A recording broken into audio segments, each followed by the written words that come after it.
Hey everyone, Simon here from Top Tennis Training, and in this video we're going to break down the Andy Roddick serve. We're going to take a look at some of the key components that made his serve so good and the quickest server in the world for a number of years.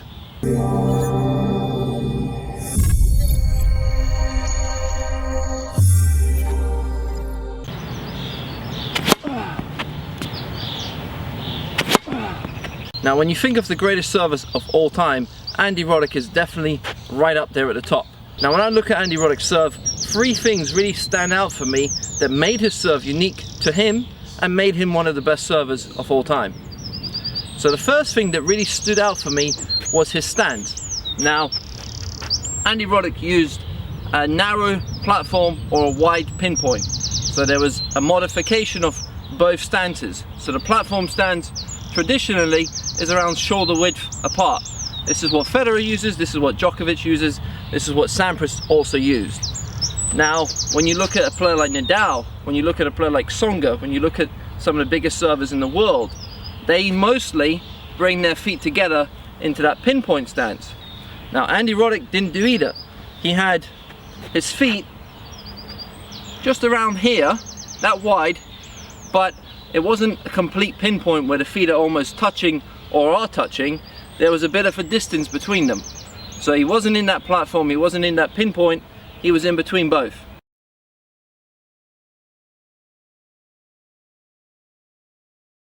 Now this gave him the ability to use both legs really well from that stance and really drive up with the legs. Now the leg drive is something that some coaches will say it's not that important on the serve, it doesn't give you that much power. If you look at the biggest servers of all time who have been shorter in height, so we're not talking about an Ivo Karlovic who's 6'10", John Isner who's 6'10", these tall players can just stand and smack balls down because they're so tall, they don't actually need to use that leg drive as well as someone who is like a Sampras, who is like a Federer, or who is like an Andy Roddick. These players who are 6'2", 6'1", they have to really drive up with their legs to get more height on the ball, but also to start that kinetic chain that starts from the ground up and then goes from the legs into the core, into the upper body, and then finally into the arm and the racket. I get asked a lot about how I hit my serve as hard as I do. People associate serving, they think a lot of it has to do with your arm and how fast it goes, and that's a small part of it. All the good servers throughout history with, you know, Sampras and Becker and all them, and it comes from the legs. Now if you don't have that leg drive, you'll never achieve your full power potential on your serve. A lot of players, they don't have the ability to drive up with their legs. They've got bad knees, they've got bad backs. I understand that. Unfortunately for those players, they'll never reach their full power potential when they are serving. They can always still develop their serve, they can develop the accuracy, they can work more on disguise, but their power will never be at the full potential of what they could do if they use their legs correctly. So that first thing that really stands out for me is Andy Roddick's legs. Now I watched him many times training and in matches, and something that always stood out for me when I was watching him was how explosive his down and up was, his leg drive, going down into the knee bend and then driving up. It looked like almost someone trying to slam dunk a basketball in the NBA, that feeling of going down and up.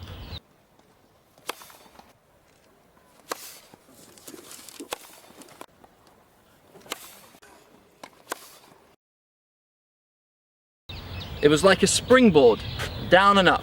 There was no massive pause. There was a slight pause, but it was very slight. He's not wasting power and not wasting energy by going here and pausing for too long. He was going from here, down, and then up.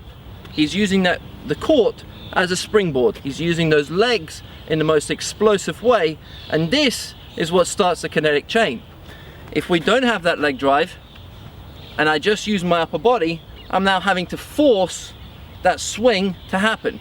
But with the leg drive and the power stored in the leg muscles, and when we come back to the leg muscles are the strongest muscle group in the entire body. Now it's a known fact that the leg muscles are the strongest in the body. If you look at any weightlifting competition, you'll see that the legs can produce the most weight being pushed compared to the upper body. If you compare the bench press to the leg, to the leg press or the squat, the legs always win. Now, because the legs are the strongest muscle group in the body, we want to utilize those on the serve. And the best way to do that is by using that kind of down and up motion. It doesn't matter which stance you have. You could use the platform stance, you could use the pinpoint stance, but what you want to avoid is going into that knee bend, pausing there, and then driving up. You want to feel that you're going down and up as quickly as you can, and this is something that Andy Roddick done perfectly. Because of his modified takeback, his abbreviated takeback from here to here, he was able to time that down and up perfectly, and this is what helped him hit those 155 mile/hour serves. Now, the second thing that really stands out on the Andy Roddick serve is his abbreviated takeback. So traditionally, most servers will have the ready position, the starting position, they'll drop the racket head down to their back leg, and then they'll lift up. So this is something that Federer does. You can see him starting here, and then he drops it back behind his right leg, and he lifts up to the trophy pose. Andy Roddick, on the other hand, started quite high up in the swing path, and then instead of dropping it, he would go from here straight into that trophy position.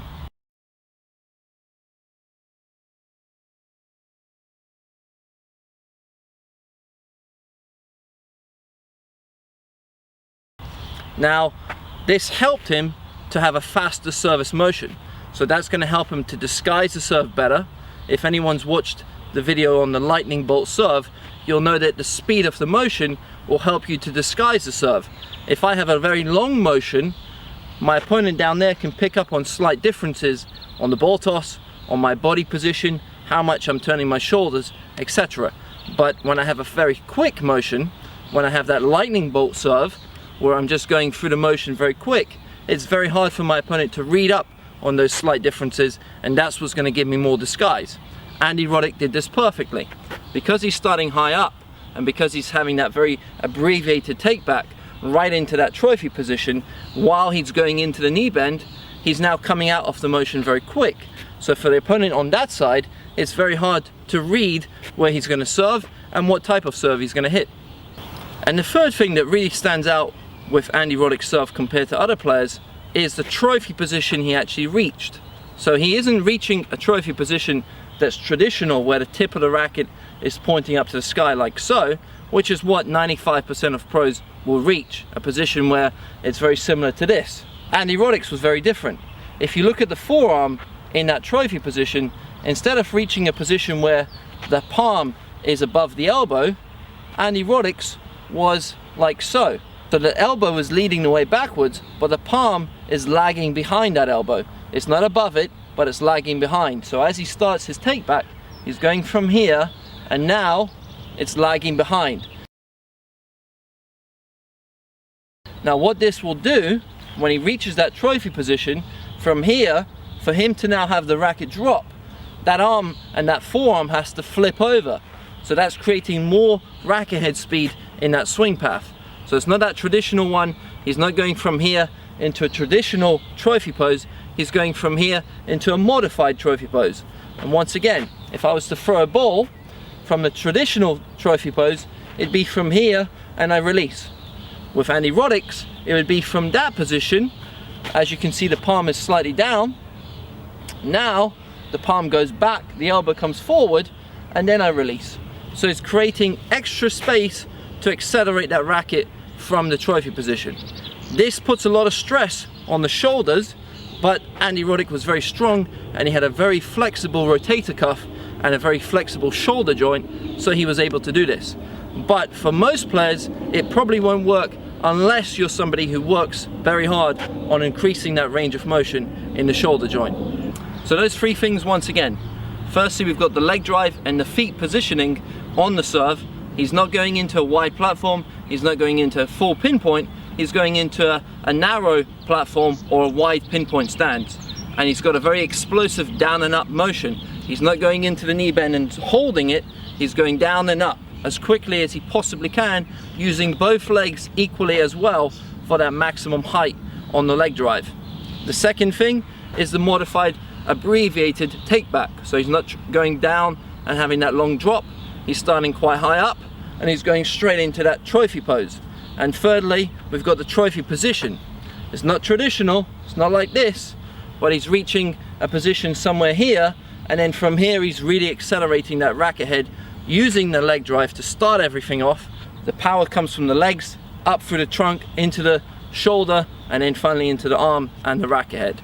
So those are the three things that really separate Andy Roddick's serve from the other players. There you have it, guys. Hopefully you've enjoyed this video. If you have, click the like button, leave a comment down below as well, and subscribe to the channel, and make sure you turn on the notification bell so you get our latest videos as soon as we release them.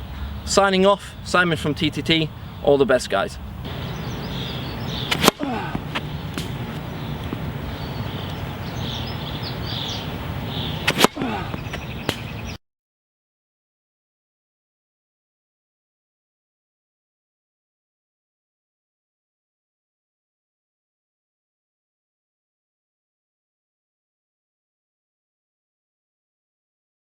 I get asked a lot about how I hit my serve as hard as I do.